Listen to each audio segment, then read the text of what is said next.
Alright, so this is where we're going to start. We're going to go ahead and have our container that we're going to use for mock-up. Now I'm actually going to be using this in my car. What I'm actually going to end up doing with it, I'm going to have 2 to 3 of these containers lined up in the back.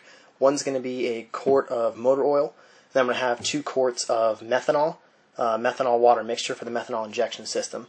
These are kind of all good things I like to have when I go to the track, and I hate having them shift around in the back seat or in the trunk or anything like that when I'm actually racing. So what I'm going to go ahead and do first, you're going to want to make sure that you understand all the measurements that you're going to need, take into account any sort of spacing or softeners or dampeners or anything that you're going to go ahead and use in your system. So I went ahead and measured. We can have 4.5 inch width on this. That's going to give us about 1/4 of an inch on each side, so we can put in some foam rubber. And then I went ahead and measured 2 of those, so we got 9 inches. And then with a spacer in the middle, so these two don't shift around, everything's gonna stay together. So once we have that measured, we also want to know the width. So we have 2.5 inches here. So that way we know how far our bottom bracket needs to bend in order to actually support the entire piece.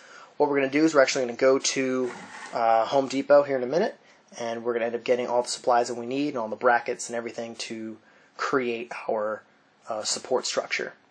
Alright, so basically what I have here, I have a piece of steel that I got from Home Depot. Actually I got 2 of them, just to make sure I have enough. And basically I got the ones with holes. Makes it a little bit easier to bend, a little bit more flexible if you bend them in certain areas, more giving and easy to fold. So I think it was like $1.50 or $2 or something like that. So it's really not an expensive thing to buy extras of. Basically they're just meant for tying wood together in home projects. But what I'm doing is I'm bending and folding them to the lengths that I want. So here, just folded it back to about a 90-degree angle. I really don't have a hammer and anvil here on campus, so basically that's what I'm doing. Alright, so what we're working with here, this is basically the steel bracket I was showing you earlier.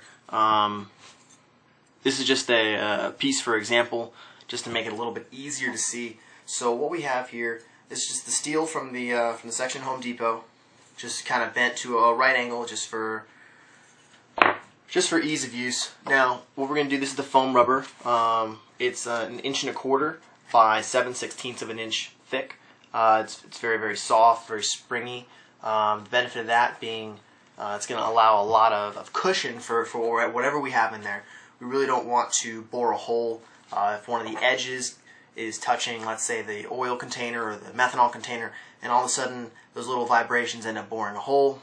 Now we have a big mess, and no one really wants to deal with that. So what we're going to go ahead and do, we're just going to measure and cut what we want. So let's say we're just going to measure up a piece here. You know, you can really eyeball. This stuff is very, very easy to stretch. So if you're, you know, 1/2 inch short, sometimes even 1 inch short, you can really just kind of stretch it to fit. So very easy to work with material. So this also, it's not sticky on both sides. Definitely try to find, you're going to find in your, I found it by the doors and window section. It's kind of to make sure that you don't have any AC leaks or anything like that, so front doors, windows, whatnot. So we're going to go ahead and have this piece sticky on this side. We're going to go ahead and apply it right in here. So we're going to start by applying it flush over on this side, right there, and then we're just going to pull it in. And like I said, this is more just for example, so you guys can kind of see what I did on the full-scale model a little easier. So that's it. It's pretty simple. And then for the next piece, we're just going to start over here and just have it meet up flush and come along this bracket, and that's basically it. It's pretty simple. Also, on a side note, this stuff, right when you first put it down, it's relatively easy to peel up, you know, but it does stick very well. If you've left it for 5, 10, you know, even 20 minutes, what's going to happen is, since this is so sticky, it's going to actually want to peel in half, and what's going to happen is you're going to get little chunks like this stuck to the metal or stuck with whatever material you're working with. So definitely try to get it right within the first couple of tries, because once it's on there for a while, you're basically just going to have to scrape the rest off. So you know, just keep in mind there is a slight time limit on that.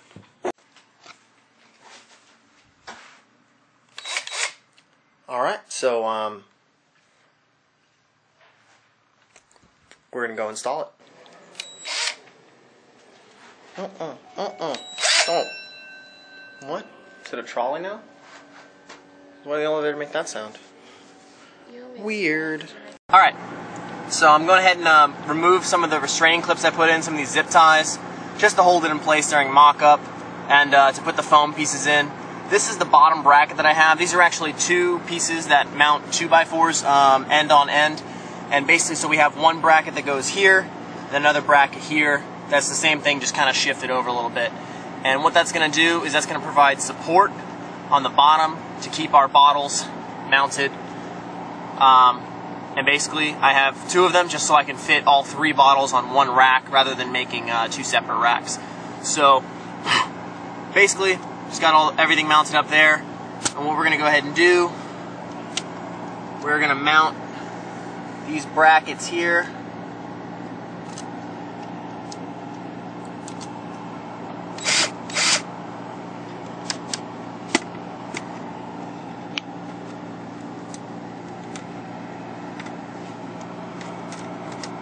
Like that.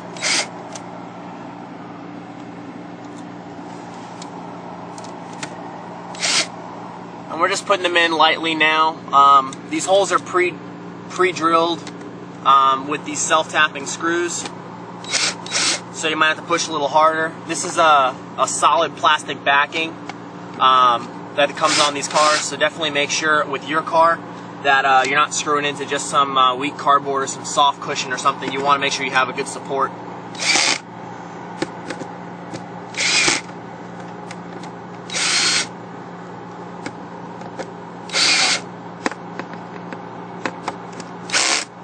Alright, so that's not going anywhere, solidly mounted.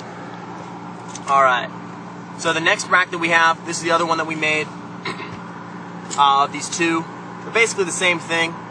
We just put some foam here on the back, and as you see we just have it bent like this, and that way we can just have it mounted up and it's going to hold everything together. So, let's see, on this, we'll go ahead and do the back one, the bottom one first, because we can. So that's mounted in. Got this other one over here.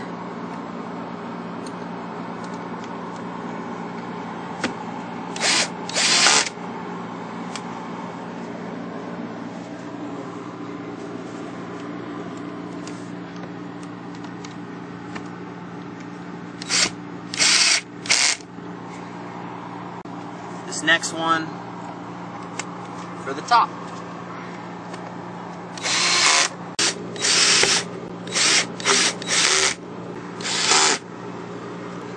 So now go ahead and test fit it, make sure everything's lined up. There's our first bottle. Here's our motor oil, synthetic, and then our third bottle in there as well. So those hold in nicely. Looks good. Alright, let's go ahead and take a look from the back. Make sure that closes without hitting anything. Alright, so here's what we got. Looking at it from the back. So it keeps things nice and tidy, and that way, you know, everything's nice and clean, nothing jiggles around, and holds everything. Alright, well thank you guys for watching, I really appreciate it. And check out any other videos. We should be posting a new one next week, and it's going to cover designing and making your own oil catch can for your PCV system. Alright, thanks. Take it easy.